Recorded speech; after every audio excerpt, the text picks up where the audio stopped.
Welcome to Coast Creatives, a podcast for and about working professional artists within the entertainment industry. I'm Joe Funk, and along with my co-host, Torrin Cavens Flores, we interview actors, directors, photographers, writers, and many, many more. Today, we're speaking with Marc Warzecha.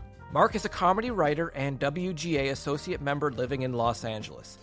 He's also the founder of the Sketch School, a digital training platform specifically devoted to sketch and short-form comedy. In this episode, we discuss the process of directing and teaching sketch comedy. Also, we discuss the WGA writer's strike currently underway. We dissect the issues ranging from pay for streaming projects, the importance of a writer's room, and the emergence of AI in the creative workplace. There's a lot to love in this episode, so here we go.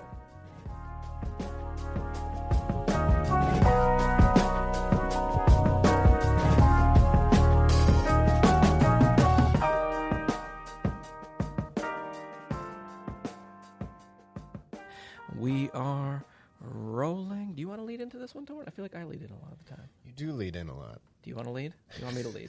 Sure. It's like dance partners. What are you feeling? I mean... You want me to start? Yeah. Okay. You'll know each other. You'll know each other, so... Yeah. Okay. Well, welcome to the show, Marc. Thank you so much for being here today to chat with us.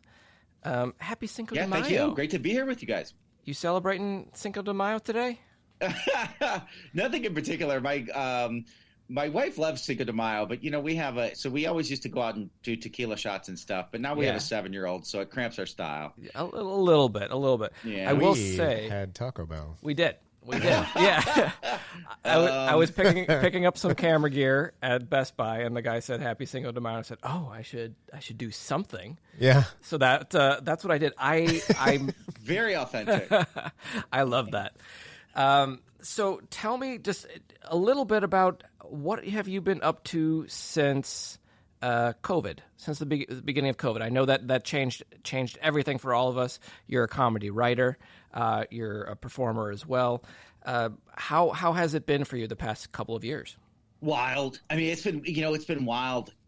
In the industry here in LA, I know it was wild for everybody everywhere, and almost no industry was untouched, right? But I mean, on the writer side of things, I continue to do the stuff that I'd always been doing.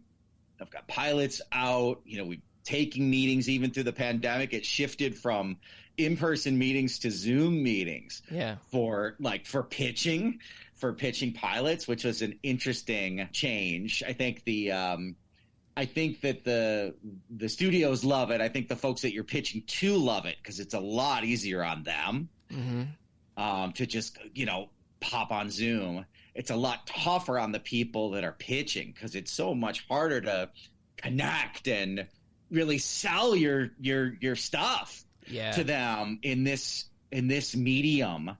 But yeah, that was a big shift. And then I've always been teaching and love teaching comedy writing.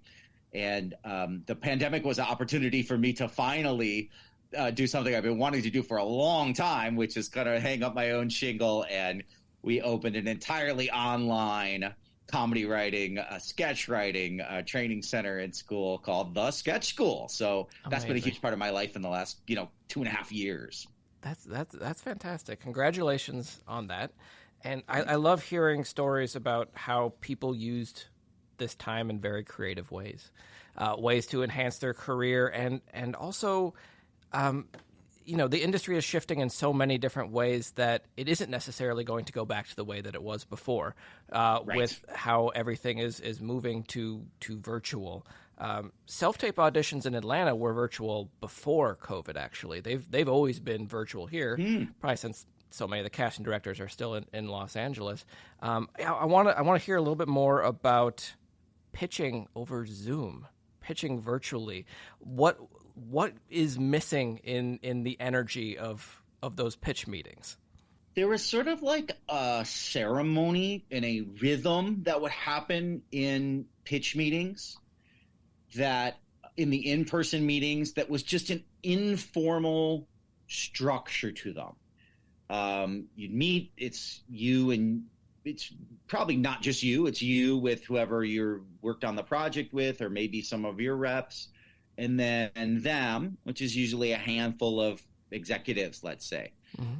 And you'd meet in person, and usually the whole process was lengthy. Like it could take about 2 hours, and you might spend 20 minutes or a half an hour just like chatting. Not about the project, just about life, business, loosely generally. And then eventually you go into the pitch. And then you're pitching in person, and pitching in person is like doing a live theatrical performance. You know, you're explaining your show, you're explaining the idea, you're taking them through the characters, you're taking them through the stuff. And just like a live theatrical performance, especially for comedy, because the stuff that I read is all comedic, you are reading the room and you are making adjustments based on what they're responding to. And there's opportunities for them to pop in and ask questions whenever they want, and you're improvising. And then there's some, you know, kind of wrap up Q&A, wrap up questions they might have, next steps, and you leave. On Zoom, a couple things happened. One, the pitch meetings got a lot shorter. So like the like banter, what's going on at the beginning was cut way down, which may be a good thing because that was always kind of weird and, you know, maybe useless to begin with. Right. But it was more like a vibe check, right? Like, what's this person like? What are we like? Are we vibing with each other? Is the energy good? But still, that got cut way down. And then the opportunity to read the room, I think, it just isn't as clear on Zoom, partly because the executives will not always even have their cameras on Zoom. Sometimes you're just pitching to their whatever it says on Zoom screen, you know, when they shut off their camera.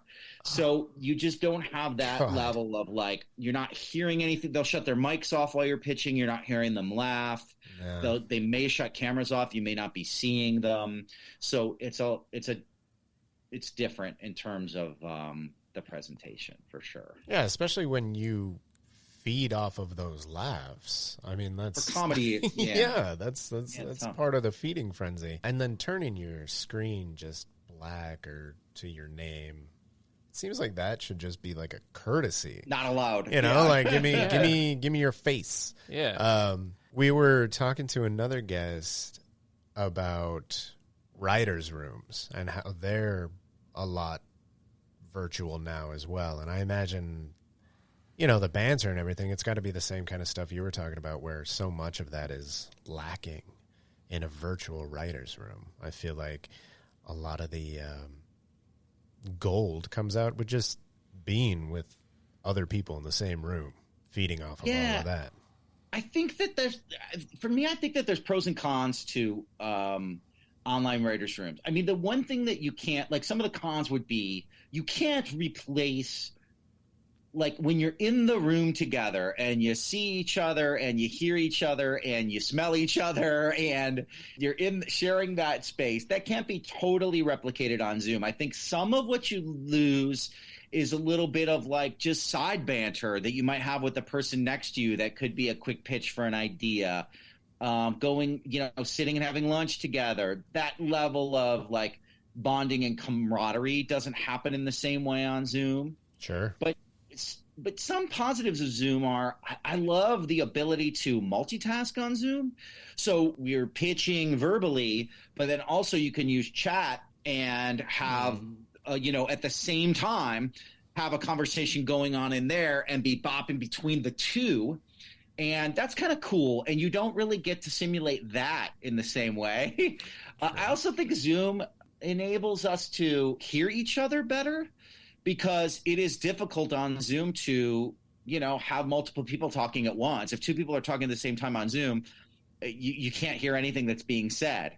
And that accidentally, I think, helps us to listen to each other better on Zoom because we've got to go one at a time and we've got to hear each other. Yeah. No, that part of it, I think, is a benefit. That's a very good point. For me, it's the smell. I love smelling people. There you go. In that room, 16 hours a day together. Yeah, I feed off of it. But no, to your point, we wouldn't be able to do this podcast today if it wasn't for Zoom. Right. You know? Yeah. So there's a pro as well. Like most things in life, pros and cons to all of it, right? Yeah, absolutely.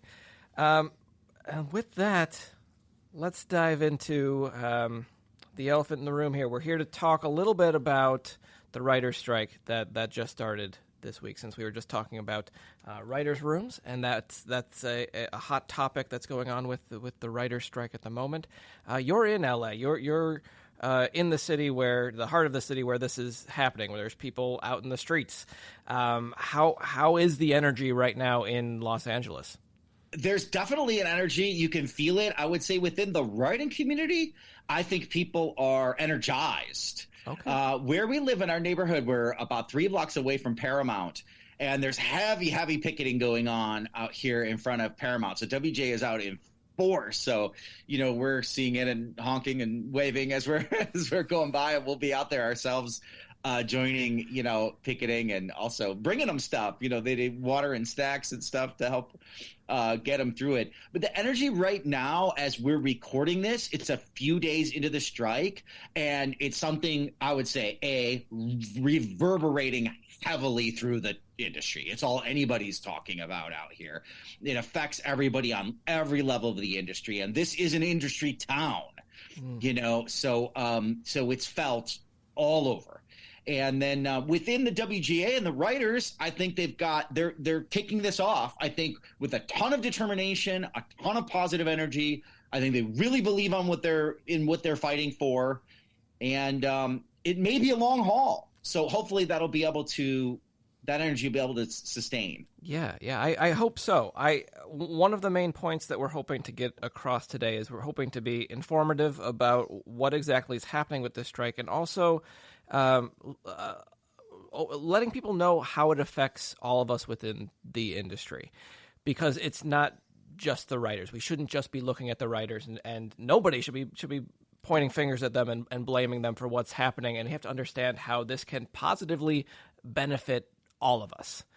And in the meantime, affect us otherwise as well. Yeah. There is a ripple effect both ways, I think. Yes. So walk us through this. What is the cause for the strike? What is the impetus for what's happening here?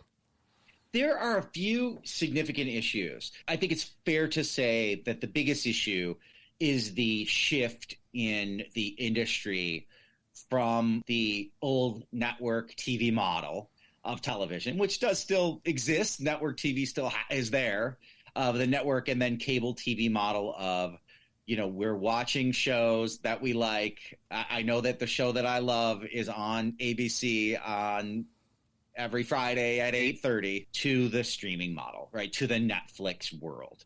So the entertainment industry shifted in large part from network and cable model to streaming model, and there has not been a parallel shift in the contracts for the writers. And there has not been for the directors and actors either, which also may end up being part of this, just looking ahead, because the director's contract's going to be up soon, and I believe the SAG-AFTRA contract is June.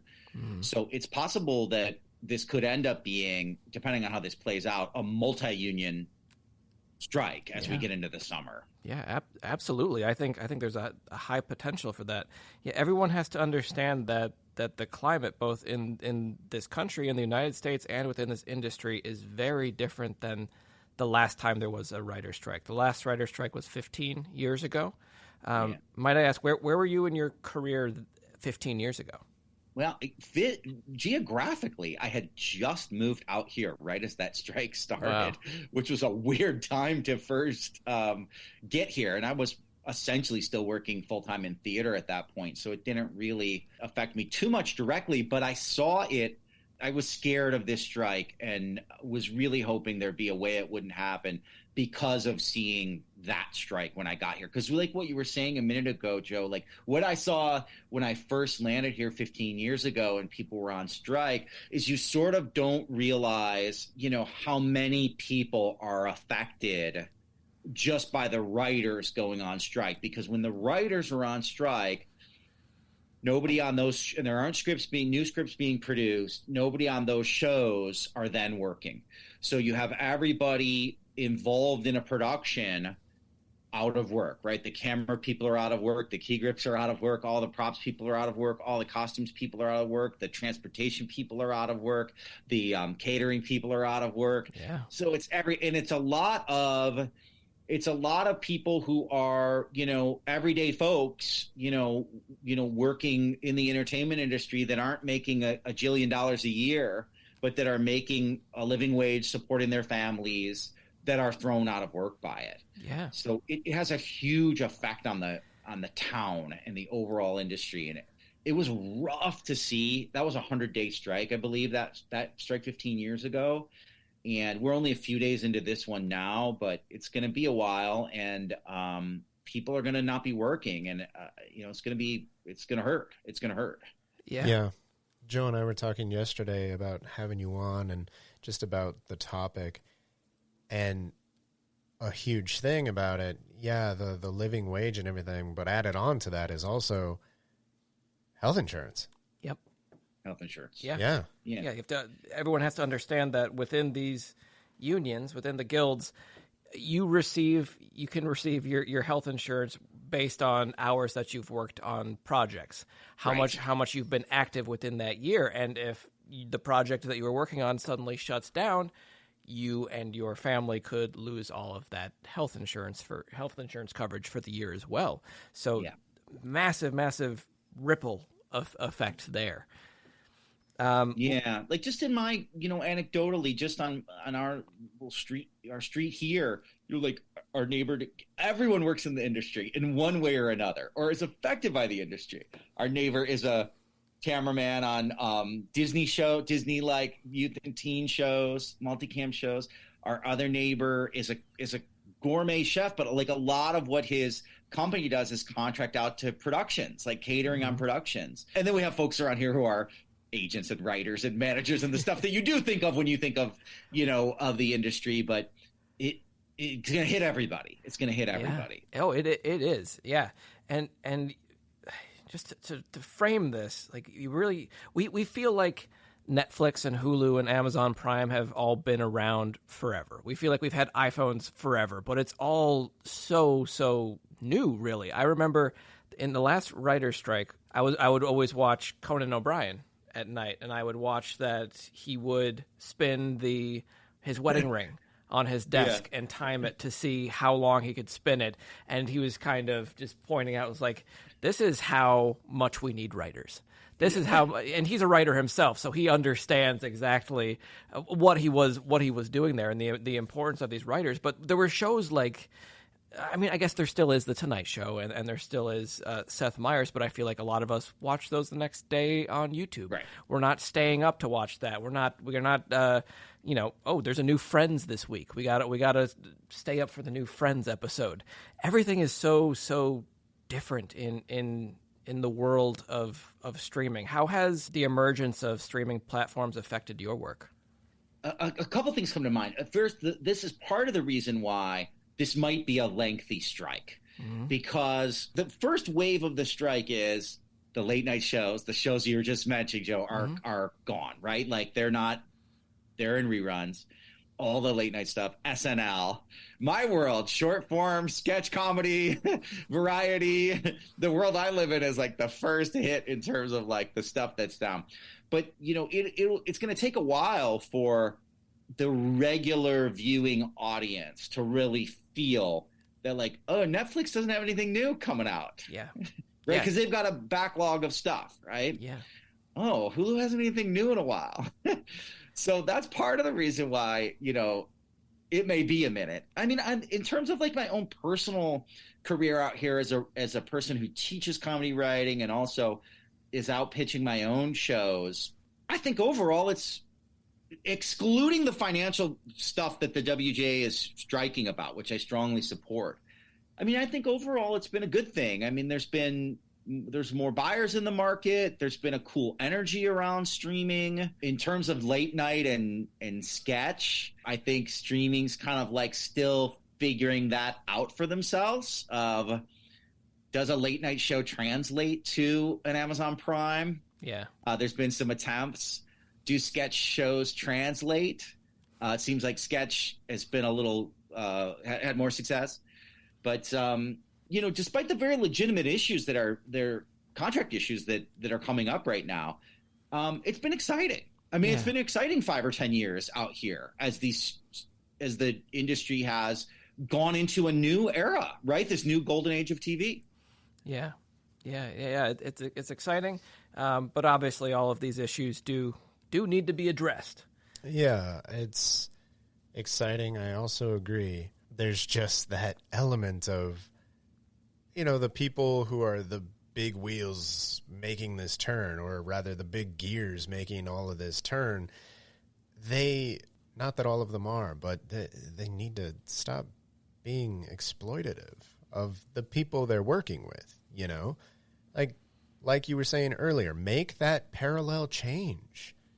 Don't just take advantage. Make the parallel change so that everybody can keep working. Yeah.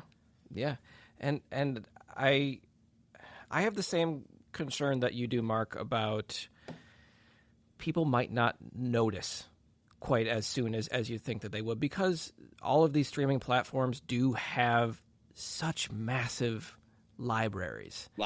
Yeah. Back in the day, we would go into Blockbuster or Hollywood Video, and you could walk around for a few hours. And we do the virtual equivalent of that nowadays, where we go onto Netflix, and I don't know how much of it is new. Probably not a lot of it, but you could scroll forever, finding something to watch there. So there isn't quite that thirst anymore for I need a new episode, especially since the model of episode per week, as it varies on which platform, but a lot of them drop all at once. Netflix tends to go all at once. So I'm a little bit concerned on that level, because I don't think that people are going to notice quite as fast as they used to, and I'm also concerned the emergence, even more so, of reality television. Reality television had a huge boom after the writer's strike 15 years ago because of the non-scripted content, and then the people could thirst after that. And I know my wife is always watching Love is Blind and these Netflix shows that people eat this stuff up. So a lot of that can still be worked on during this time, and that can be people's release for new material as well. Yeah, I agree with all of that, and I think that the streamers are counting on that, on everything that we're saying. Yeah. And that I think that's why there's so much of an expectation. The expectation on the ground here in LA is this is going to be a long strike. Yeah. Like this is going to be into the fall for sure. Like that's what you hear from people on the ground. And it's for the reasons that you're saying right now, is that there's a thought that the average viewer isn't going to feel this for a while. I mean, it also is true that the biggest shows on television are still, prestige scripted shows, right? So like eventually people are going to go, wait a minute, where's that next season of Game of Thrones? Like, where's House of Dragon? Wait a minute, where's that next season of Bridgerton?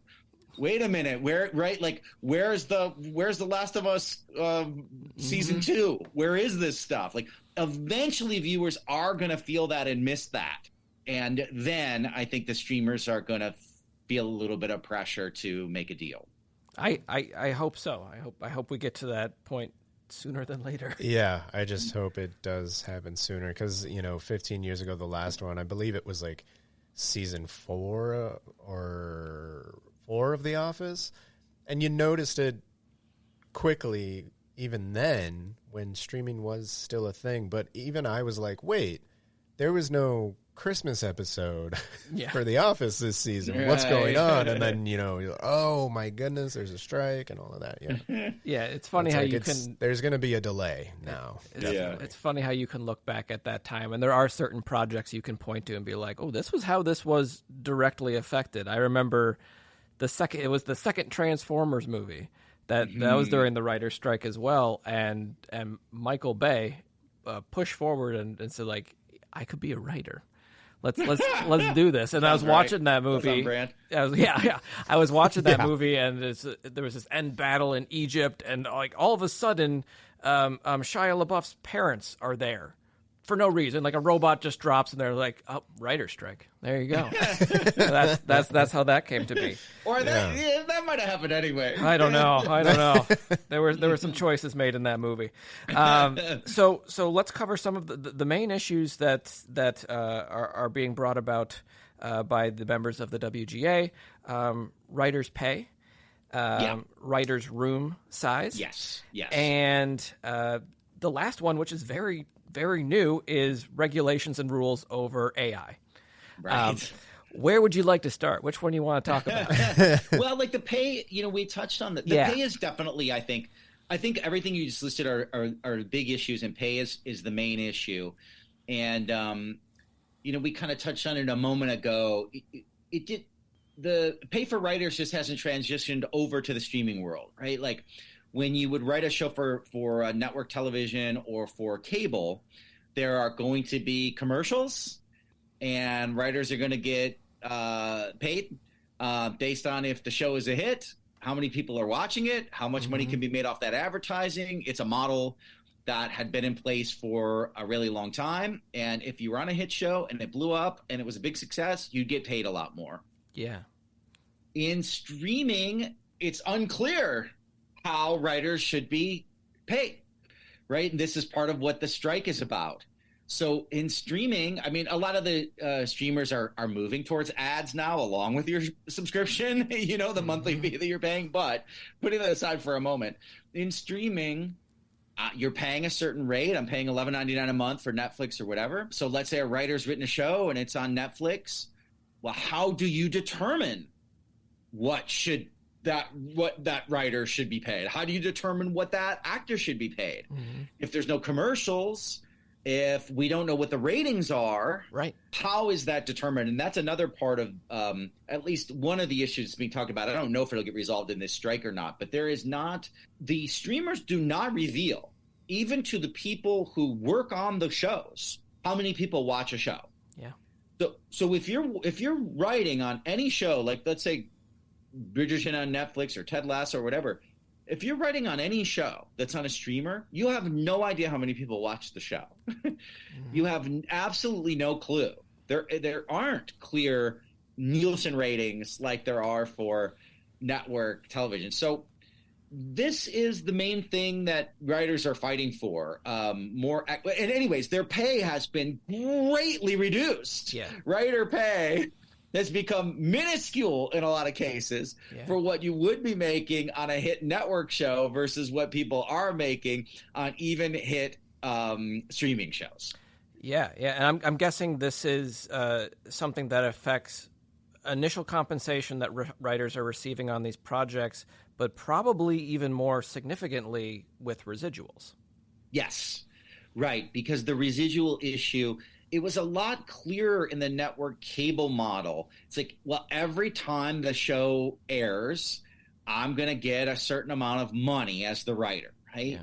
And if the show's a big hit and it goes into syndication or it's sold to TBS and they are going to run it constantly for the next 5 years, it's clear how much a writer and actor would make. That stuff is all worked out. It's all in contracts. It's been part of the language of this stuff for a very long time, but it's unclear how to determine that for streamers, especially when the streamers aren't even telling you there's no transparency. They're not even telling you how many times your show is being viewed. Right. The problem is that it is untrackable at this point. I used to work at the Directors Guild of America, and I worked in the residuals department, and there is somebody in that department who is tracking, okay, this show was on TBS yesterday. It was this rerun of How I Met Your Mother. We're going to have to pay this director. It's this run of the show. So it's always very, very closely tracked within the guilds, and it's only moving one direction right now. It's not going to go back to that model because even networks are moving into the streaming world. NBC is transitioning into Peacock. And what's the other one? Oh, Paramount. CBS is Paramount. So they're only going one way. There were some people this year that were freaking out about this is not only the slowest pilot season in a long time, but also there weren't many pilots happening. I read an article about this, and I was looking in the article, and it says, but they're talking about network pilots. They're talking about ABC, NBC, Fox, CBS, and that's pretty much it. But how many shows can you name that are on those platforms? The biggest ones now are HBO, Netflix, Apple. So it is only going one way, and we have to. And this is not a problem that we're going to solve here today, but we have to. That'd be great. There does have to be some sort of regulation and tracking with these shows. I don't know necessarily what that is, and also I imagine as a writer or anyone in this industry, it would be great to just know how your show's doing and how it's being received. I feel like a lot of Netflix shows come out and are canceled, and people are shocked because they don't know. Maybe within your bubble it's huge, but none of these numbers are none of these metrics are being released. Yeah, that seems kind of shady. A little bit. Yeah, and also how can you fairly negotiate when the one side has all the ratings information and viewership information and the other side doesn't? Yeah. It's That's a good point. It's crazy. Let's move on to the writer's room. Yeah. So what the WGA is asking for, they want a minimum of 6 to 12 writers per show in the writer's room. And they want a minimum number of weeks of employment, which is ranging from 10 to 52 weeks. So tell us a little bit. You've been involved in writers' rooms. What is the importance of the writer's room, the length of the writer's room, as well as the size, in your opinion? Yeah, I think in general, we think about writers' rooms. You think the more you want to have a bunch of different minds, a bunch of different creative minds working on the piece together, because everybody's going to bring something else to it. In a comedy writer's room, you're trying to build a room of people that have different strengths. This person's really good at joke writing. This person's really good at satire. This person's really good at structure. This person's really good at character, right? And you get people in there with their specialties, and you get the room all working together, and hopefully you get the best pieces of what everybody can bring and make the best possible show. What the Writers Guild is asking for there is is an attempt to kind of restore what historically television writers' rooms were like. So what has happened always for decades on network and cable television is a writer would write a pilot of the show on their own. They would write the pilot, the very first episode, on their own. And the network would then shoot that pilot. And if the pilot were then picked up to series for what used to be, 22 or 24 episodes in a season, then a writer's room would be hired. It would usually, be 10, 15-person writer's room. And the room would write the season together. But one of the things that happened in the shift to streaming is the streamers they chipped away at that system, where now they will bring in a much smaller group of writers for a different time period to sort of kick a show around for weeks, see if they can break it, see if they can lay out a season. You hear the term mini rooms. See if they can lay out a season. Then the network decides if they want it or not. Then maybe bring on a showrunner who might even take that work and just kind of solo write out the 8 episodes of that season based on the mini room work that's done. Anyways, it's a different model that makes the room smaller, pays a lot less, and has less minds as part of the process. And once the show is in production, what is the involvement of the writers and the writers' room? It depends. I mean, if you think of the old multicam, like The Honeymooners, I Love Lucy, and the million shows that were shot in that multicam way for decades and decades, like when you're shooting it in front of the live audience, a writer's there, at least one writer is there to pitch jokes, to pitch alts. Something didn't work in front of the live audience, we'll tweak it here on the fly. The writer's there in person. On single cams, stuff like The Office, there was typically in single cam shows a writer presence there as well when stuff is being shot for the same purpose. But this is another thing that writers are fighting for. That has become less consistent in the streaming era, that writers may even be present when stuff is being shot. And they want to be, right? They want to have writers part of the process the whole way. Yeah, I would always be more comfortable if there was a writer around on set. I know there's a lot of productions now they're saying it's completed. We wrote this the season, so we're going to go ahead and do it. And in my head, I'm just like, well, what if there's rewrites? What if there's changes? What if something comes up? Something can always change. Yeah. You have to write something on the fly. That stuff happens, very realistically happens. I think it's important. Yeah, so they're trying to make the rooms smaller, and they're also trying to employ writers on a freelance basis instead. So they're asking for what was the size of the 6 to 12 in a writer's room, and I'm sure that it varies depending on the show. Yeah. What do you feel like is a good size of, that's good. Of a room? Yeah, I mean, like for a comedy writer's room, 6 to 12 is good. I mean, 8 at least.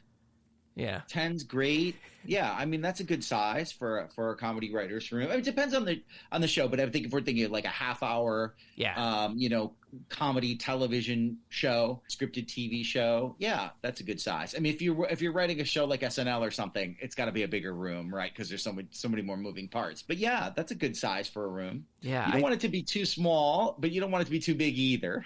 Yeah, but I think they're right in a good space where 6 to 12 is good, and then the showrunner's got some freedom if they want to go 6 or if they want to go 12, depending on what type of show that they're writing, or somewhere in between. Okay. I like getting this information because I'm not a WGA member. I'm not a writer necessarily.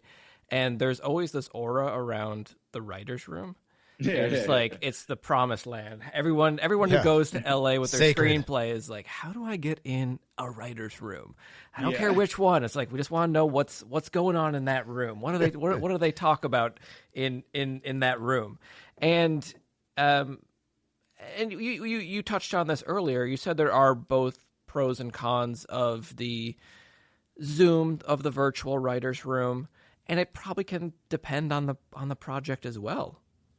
Yeah. It depends on what you're working on as well. I mean, for comedy, it's like, all my experiences in comedy, and like in comedy, you do want a certain kind of bubbling energy in the room. You don't want to be in there with just 3 people, right? Like, right. You want kind of an energy, a zest, people pitching, people playing off of each other. And so, you need a group there. You need a group there to really kind of create and sustain that energy over long days. Yeah. Yeah. Let's talk briefly. This is such a new development, so there's not too much we can talk about, but let's talk about AI. Let's talk about what's coming for all of our jobs. I know. Everyone in the creative field is a little bit nervous right now. I've felt it a bit. There's some. Oh yeah, there's definitely some actors that are now. There are websites where upload your headshots and we'll give you new ones. We'll make you look like a policeman. We'll make you an astronaut. We'll make you a ball player. And some actors are looking at that and they're like, oh, okay, I don't got it. I can just pay $50 and I can get hundreds of images. So that one of the Russo brothers the other day, I didn't read the article because I've kind of been staying away from the AI stuff, but the headline was essentially filmmakers are going to be obsolete in 3 years. And robots are going to be making our movies from now on. Terrifying. I didn't look into it because I didn't need that stress that day. But tell us a little bit about your opinions on AI, and specifically from a writer's standpoint. It is something, as you mentioned, that the writers are including in these negotiations. Some guidelines around AI. I think everybody's feeling it out right now. I certainly believe that it's going to have a major impact on writing for television and films. I mean, right now already, you can ask AI to create a script of something, and it will pretty effectively nail the structure. Where it is lacking is in humor, creativity, and like genuine emotion. And it's unclear whether, even with advances in AI, whether AI is ever really going to be able to nail that stuff. If I ask it right now to write a 3-page comedic sketch about a certain topic, it will spit one out and it will be structurally correct, but it will not be funny. Yeah.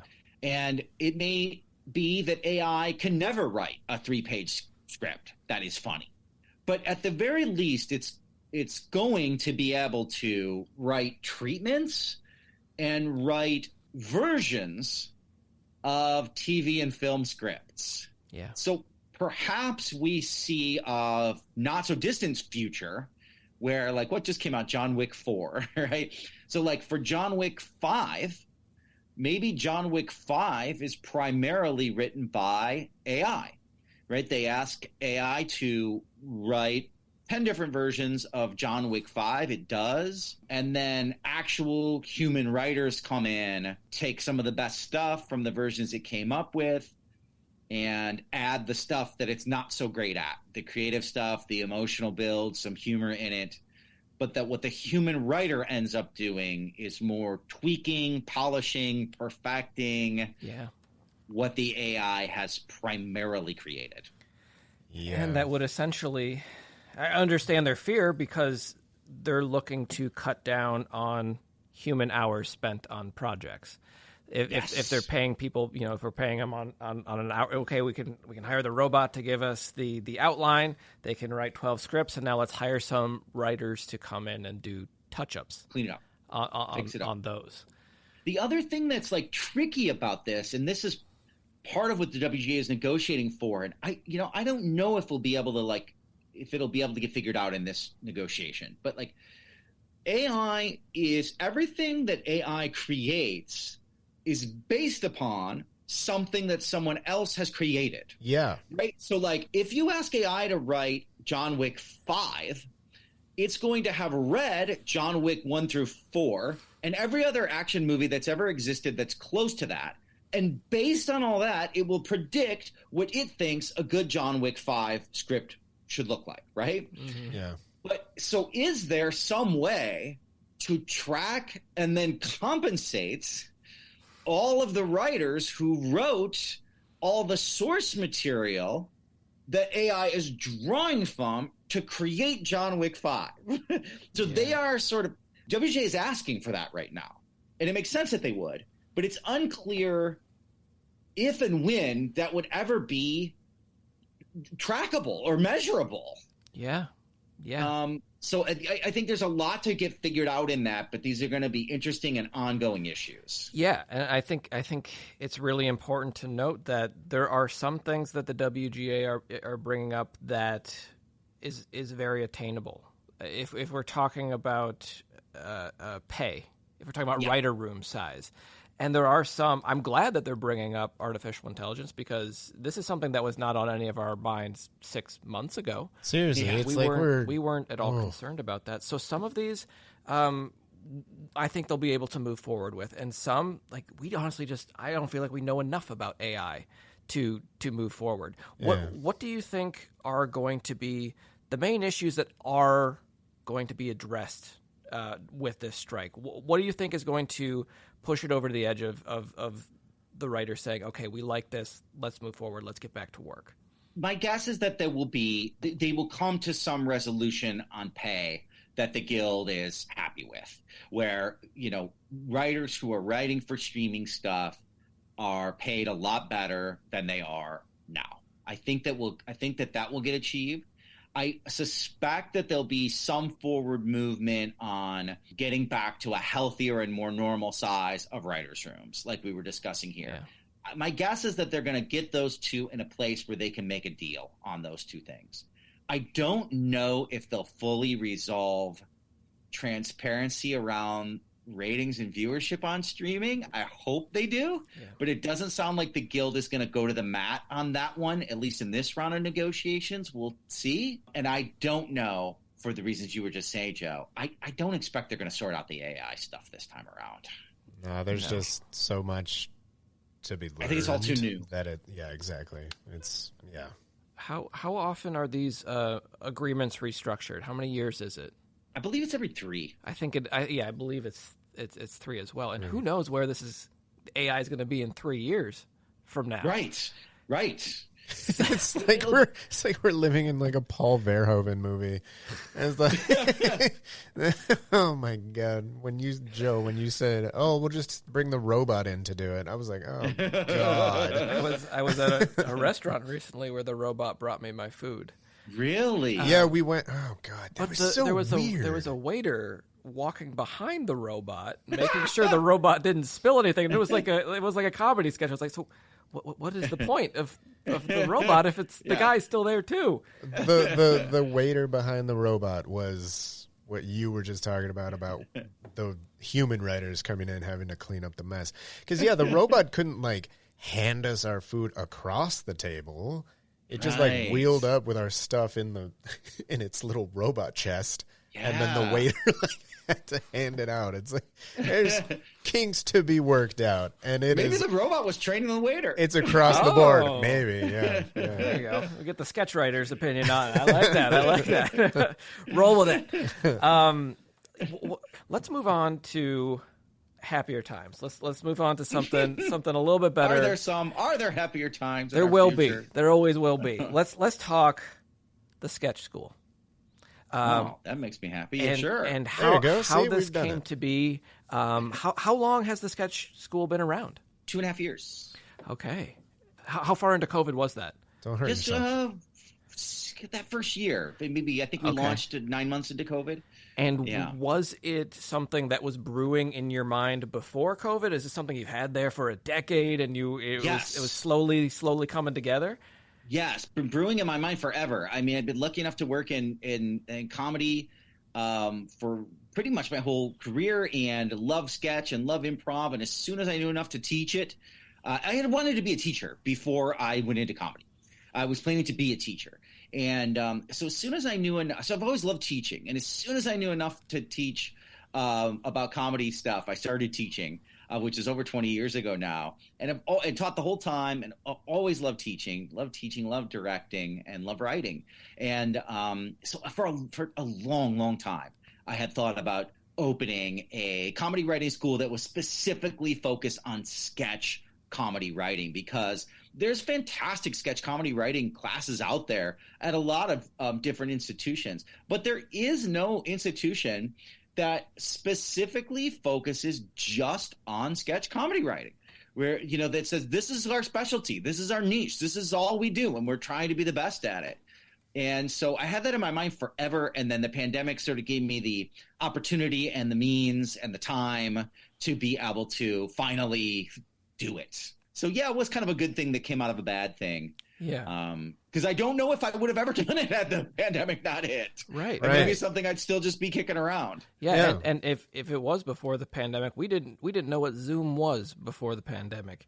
Would you have tried to create the sketch school in a physical location? Probably, yes. I probably would have started at a physical location as a hybrid with some online classes, but I don't think I would have done it the way we've done it, which is it's an entirely digital and online institution. We don't do anything physical.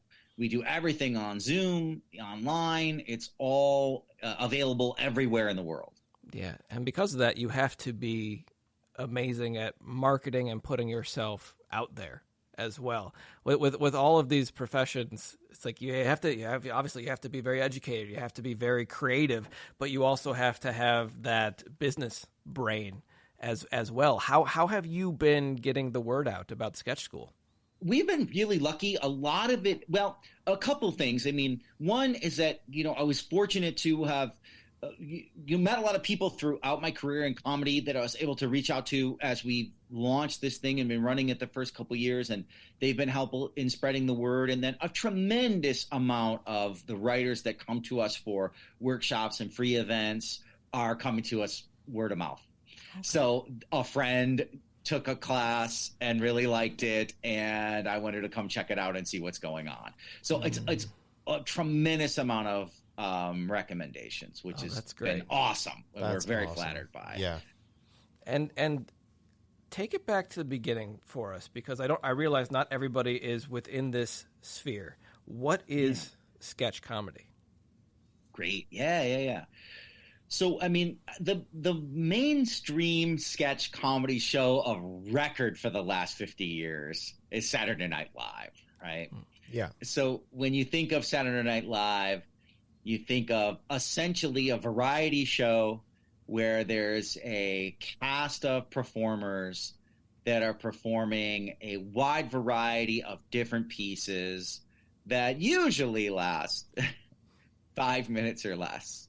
So a collection of short sketches that are all in different locations, all in different places, all have different tones, may have different genres, and our small ensemble gets to play different characters in each one of those pieces. So, big hit sketch shows that have popped up in the last, few years that also people might know, of course, are like Key and Peele. Amy Schumer had a fantastic sketch show Inside Amy Schumer. Mad TV was a huge hit for a long time with their sketch show, which I think lasted almost 15 years. HBO has a Black Lady sketch show, which has just started its 4th season and is great satire. And then, of course, we see a ton of sketch on social right now, on TikTok and Instagram. Yeah. Right? Have become new homes for sketch comedy and for sketch performers and writers to get seen and to blow up. Yeah. Even if they're not aware of it, we were talking with a guest the other week. It's like kids are starting on TikTok so young, and they're essentially creating sketch comedy without realizing it. So right. it's very exciting to see what the next generation of sketch comics is going to be like. Where do you start with teaching sketch? Is it about the structure? Is it about the comedy? What are the main tenets that you teach? Yeah, that's just a great question. We start with structure. So like in general, like I think when people come to a comedy class, they think they're going to be told how to be funny or be under pressure to be funny. And it doesn't really play out that way. I think that what we try to do in a good sketch comedy class is give you all the tools that you need so that you're in a great position to find your own comedic voice and bring it forward. So we're not going to say, like, here's how to build this perfect sandcastle, do it exactly like this. What I'm trying to teach people is, here's how you build the sandbox. Let's build the frame together. Here's how you pick the right sand. Let's fill up the sand. Here's the depth the sand should be. Here's what shovel you should have. Here's what bucket you should have. Here's what water you should have. Here's some examples of different sandcastles that people have built in different sandboxes. And this one looks like this, and this one's like that. What appeals to you most? All right, now start playing and try to create your own sandcastle. Let's see what you're going to make. And we'll give you tips and tools and tricks to make it the best one possible that is your vision and your image. So we're trying to give people structure. We start with sketch structure, and sketch does have a structure. It does have a teachable, knowable, repeatable structure, and give them tools to empower you as the writer so that you can bring out your natural funny, what's funny to you, and that you can be getting your funny into industry standard sketches that could be on any show, like the ones that we just named. I love that. No, I was just going to say I love that. I think starting with a structure is very important. And just to relate to you a little bit, I teach acting as well, and I teach Meisner technique, but I teach the foundations of it before they move on to like the advanced, like 6-month intensive or the advanced class.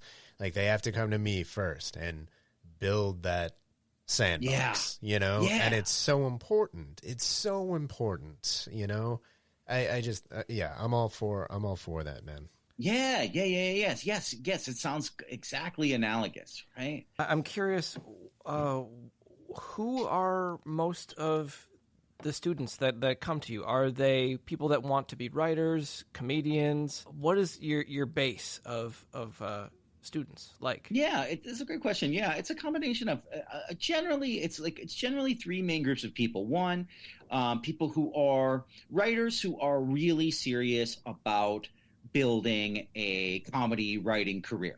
So maybe they have a passion for sketch writing and they want to write for SNL, or they have a passion for comedy writing in general. They want to write on a comedy sitcom or write screenplays, but they know, or do stand-up, but they know that learning sketch comedy skills can be helpful to all of those things. Yeah. So like the serious writer who's really trying to make a career of it is one person. The other person would be similar to that is the writer performer, somebody who is creating their own stuff on TikTok right now. They are doing their own Instagram stuff. They want to better understand sketch writing so they can showcase themselves or, you know, in sketches that they're filming or in their live show. And then third would be people who are doing it for fun and as a hobby. They do not intend to do it as a career, but they like comedy and they want to try their hand at it. Oh, that's cool. And maybe it helps them, you know, in their day-to-day life to be a little more comedic. Maybe it helps them punch up their presentations for work, but they just are doing it for fun. And it's a hobby. Yeah. That's kind of what I assumed it would be. That's kind of what I was hoping it would be, because we do talk a lot about how in those first improv classes, there's always people that are not comedians. They're not even actors. They're business people. They're lawyers and accountants or teachers, and they're using those skills to become better at their own jobs and their own crafts. So what they're learning can be applied beyond just comedy or just sketch. And I find that very, very cool. I love that. I think it's awesome that those kind of people take that step. You know, to actually to become better. Yeah, it's really brave. You know, for someone who's not, you know, like an artist, to actually take that step takes a lot of courage. Yeah. Now, I was reading on your website that you have been a guest instructor for a lot of other countries, and I thought that was really interesting. I wanted to hear a little bit more about that. Like, what was it like, and how did they differ from each other? Yeah, I've been fortunate enough to have some interesting experience teaching internationally. But one of my favorite trips was when we went with a small team. There were 4 of us that were hired by the United States Embassy in Latvia. And we went to Latvia and Norway on that trip, sponsored by the U.S. Embassy, on a cultural exchange. And we met with existing sketch and improv groups throughout Latvia and in Oslo, Norway. And we taught them how we approach improv and sketch comedy here in the U.S. So we did like a series of international exchange workshops with them, and then we did some mutual shows. And those are really cool, much different than each other. In Norway, everyone speaks fluent English there. So we were able to do that without any translators. And there's a pretty healthy improv and sketch comedy scene in Oslo. So we had a great time working with them and teaching them a little bit about how we approach it and then learning how they approach it. Latvia was much different in that it was a very, very small scene. They were only, when we were there, 20-something years out of, Soviet control. And everybody who was really doing comedy was young. They were like 22 and under.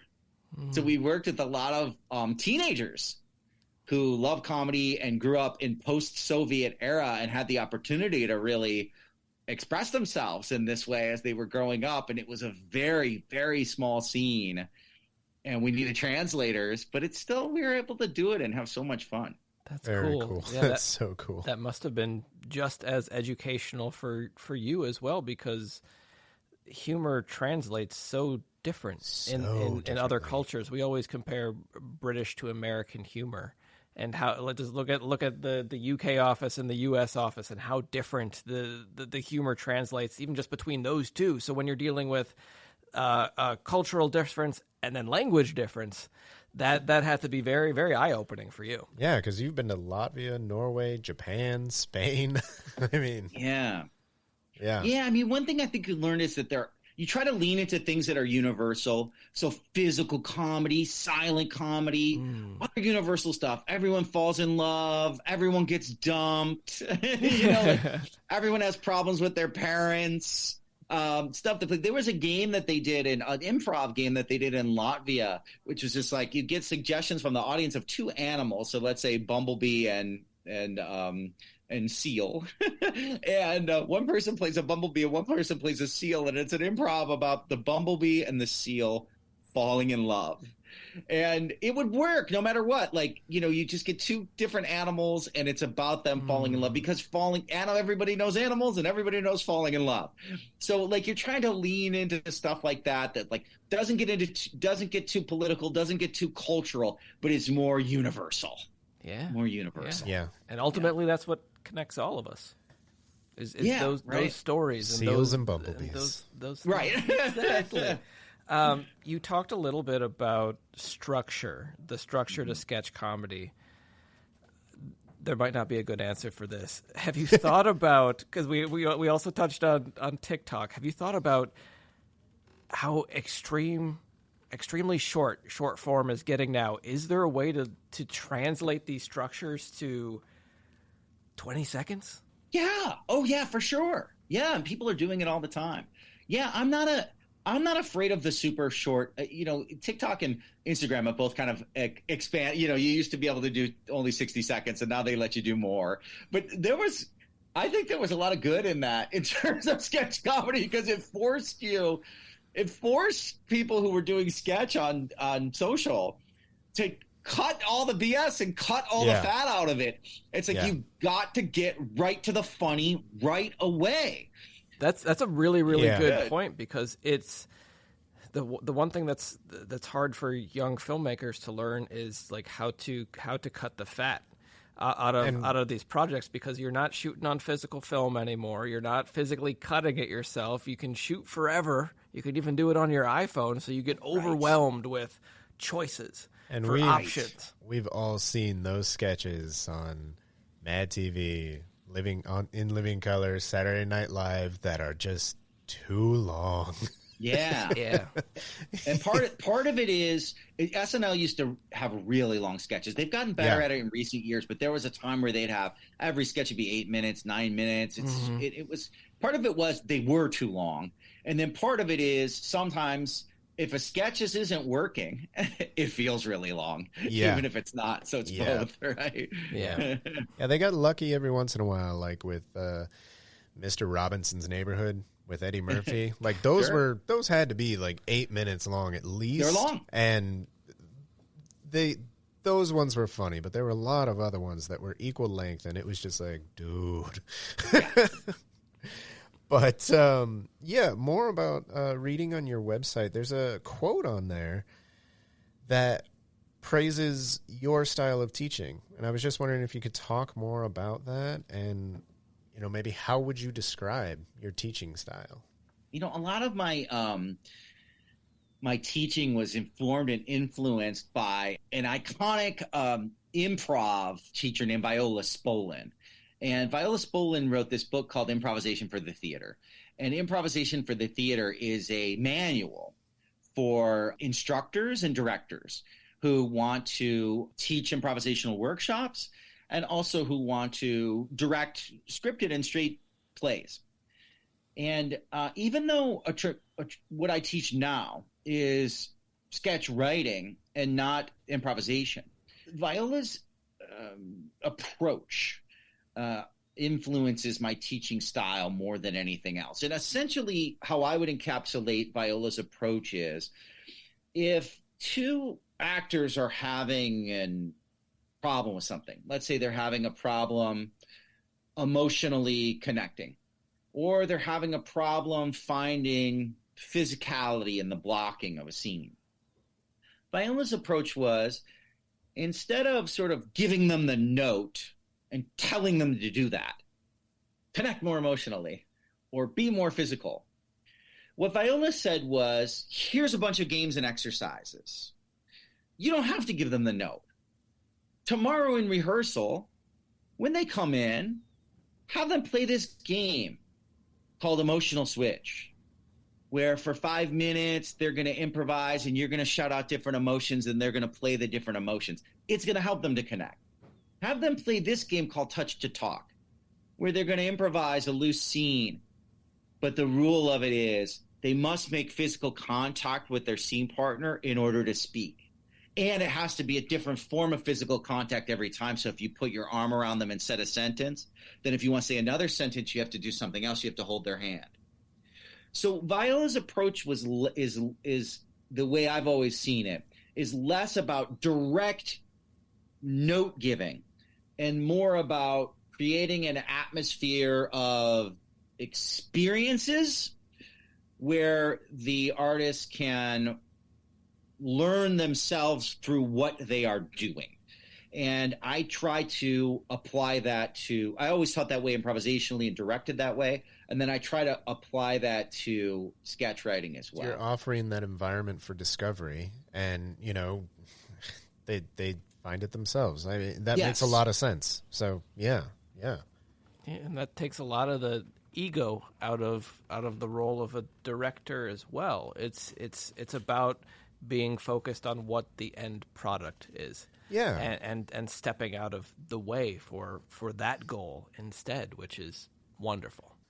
What are some of your goals with Sketch School over the next few years? You're 2.5 years in now. You're still very young into the school. What's on the horizon for you? What are you looking forward to?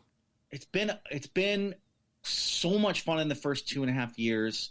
We've loved it, and we're about to essentially launch. I'm just calling internally. I'm saying Sketch School 2.0, but like we're about to, over the summer and fall, kind of move to a next level of the whole school, keeping everything that we're doing now, but expanding into writers groups, expanding into drop-ins, building more of the community, because I think what writing can be very lonely, and we're supporting people, I hope right now with, fantastic training.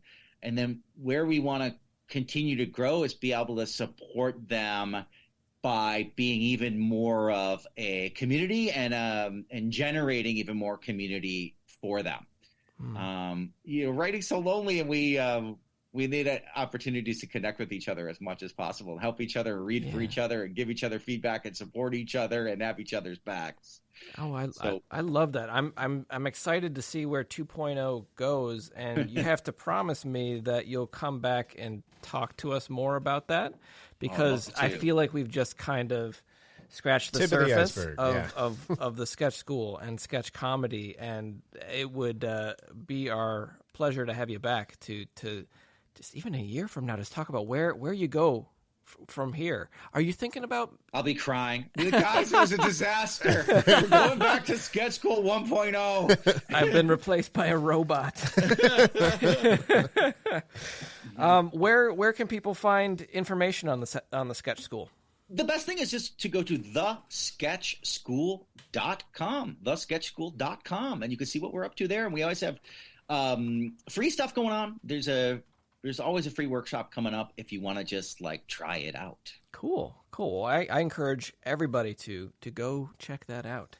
And thank you so much for being here today, Marc, to talk about all of this with us. The strike, the Sketch School. It was really wonderful getting to spend this hour or so with you. Thanks, man. Thanks, you guys. It was for me too, and thanks for letting me run my mouth about all my passions. Oh, I love it. What a gift. I don't need therapy this week. I feel like I got it. We'll invoice you.